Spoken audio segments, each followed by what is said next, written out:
Now here's a story I think we all could learn from. Now, excuse me because the audio is a little funky, but you'll get the picture, and it's not a long story. I mean, it really shows, I think, a good option for a lot of people to become independent, do what they want to do in life, and be able to do it with little or no money.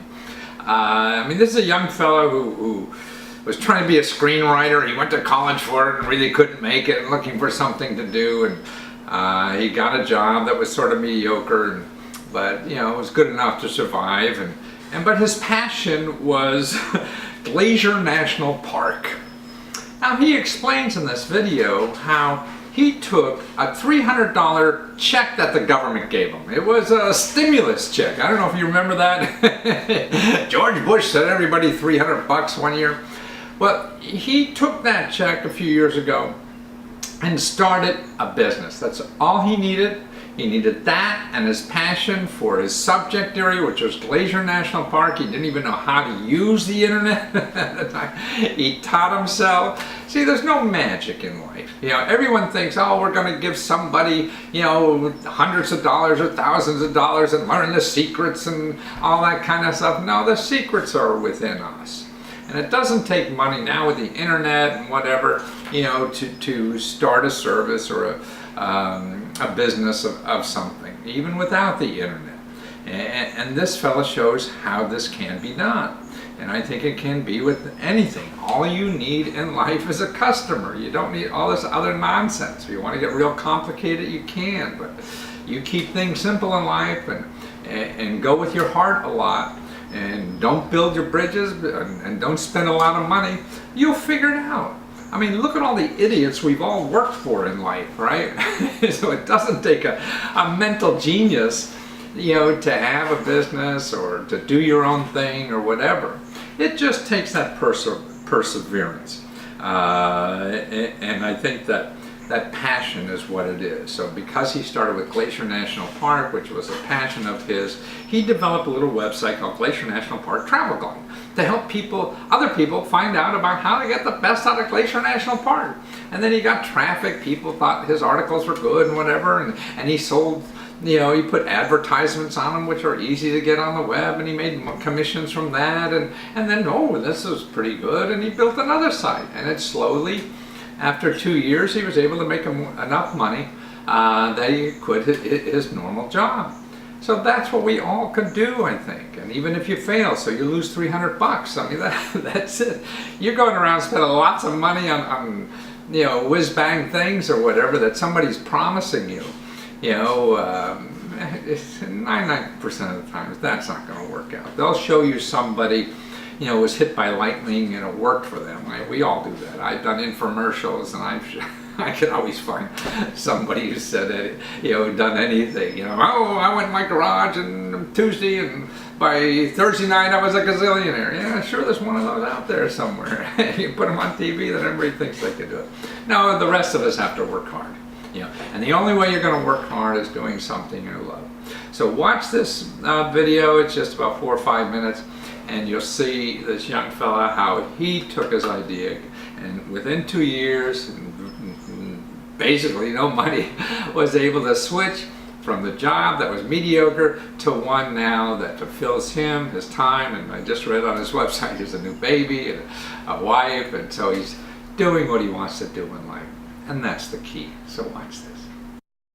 And your name? I'm Perry Rosenblum. Hi, Perry.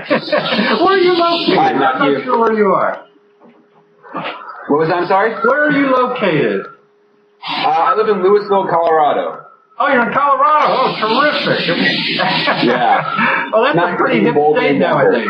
I'm sorry, I lost that. Was it? I said that's a hip Smack state. between Boulder and Denver. I'm sorry, what was that again? I'm right between Boulder and Denver. Ah, okay. In Colorado. Now, I understand that you used government money to start your business. And what kind of money was it? I took George Bush's stimulus check of $300 back in, what was that, 07, 06? Yeah. 08? Wow. Somewhere around then, whenever the stimulus check came out. And I used that to buy 1 year's worth of web hosting. and I started my own business on Glacier National Park, writing web content on Glacier. I built a website on Glacier National Park, and it's still up right now. And I make money from advertising and affiliate marketing. Wow. So when somebody comes to my site, they click on a link to rei.com, for instance. They are then taken to REI, and if they purchase something within a set amount of days, I receive a commission from that. Wow. So you just took a $300 check that George Bush said, dude, good for George. And you're able to bootstrap an entire business now.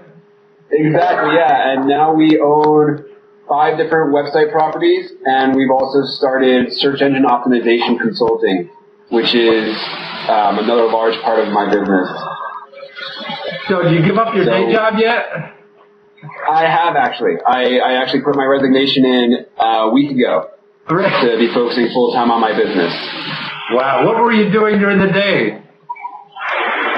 I was doing search engine optimization as well, building websites. I was working for an internet advertising company, and we're developing a new form of inline text advertising. And I was building websites to test our advertising platform out on. But so you started the business really not based on your search engine optimization, but on your the content on your site. Right. I started the business based on my passion. I spent 2 summers working in Glacier National Park, and so I just wrote about Glacier, and I just learned search engine optimization along the way over the course of the last 3 years or so, and then just started building more and more websites. We have one on camping tent reviews, one on binoculars, one on criminal justice careers, and one on art careers. Wow. And I've started doing consulting for small to medium-sized businesses as well, here in Colorado and also a few in Florida and New York. So it took you like 2 years or so working part-time at it before you were able to jump ship and do it yourself? Yeah, it's actually been more like 3 full years. We put it off. I would have been able to after 2 years, but we put it off. My wife and I, we were getting married. We used my business income to buy a house in Louisville. And it's just been me, and I outsourced a little bit of work occasionally to independent contractors across the nation to help me with managerial tasks primarily. And we've grown it into a very successful business over the last 3 years now. Wow. So in other words, if you wanted to live tight, you could have done it after a year and jump ship. Yeah, we could have, but it would have been pretty tight. At this point now, we're pretty comfortable with where we are. We have a very stable income coming from our developed websites, and offering our SEO consulting services has also boosted our income. And it's been very successful getting local businesses onto the front page of Google for things like one company we did work with was a counseling service in Jacksonville, Florida, and they're ranked number 3 or 4 right now for Jacksonville counseling, and they've seen a substantial increase in inquiries due to our work. So that's what you do for your own sites too, take it, and that's why you were able to do that. Correct, yeah. For instance, one of our sites ranks number 1 for binocular reviews. Another one ranks number 2 for forensic pathology tools. So people do some Google searches and find our site, and we monetize that traffic in the best way we can. And is your background like engineering, or are you a professional geek by training, or not? Well, I graduated from the University of Michigan in their film program, and I guess it was 2007. I'm a screenwriter, was a screenwriter, trying to make it now. Now you're writing for the computer screen. Exactly, and I just learned. I realized that screenwriting was going to be very challenging to make a career out of, probably a little more challenging than other ways of writing. And when the financial crisis hit, I sort of dedicated myself to making sure that I wasn't reliant on one sort of income, being an employer or anything. And so I dedicated myself to this, and I was working 60, 70-hour weeks for about 2 years now. Just doing it in my spare time, and now we're here and have a successful business. Well, so in other words, when you say 67, because you had a full-time job and you were doing this also. So working this part-time for a few years, were you able to build it and build something for yourself that's full-time, right? Correct.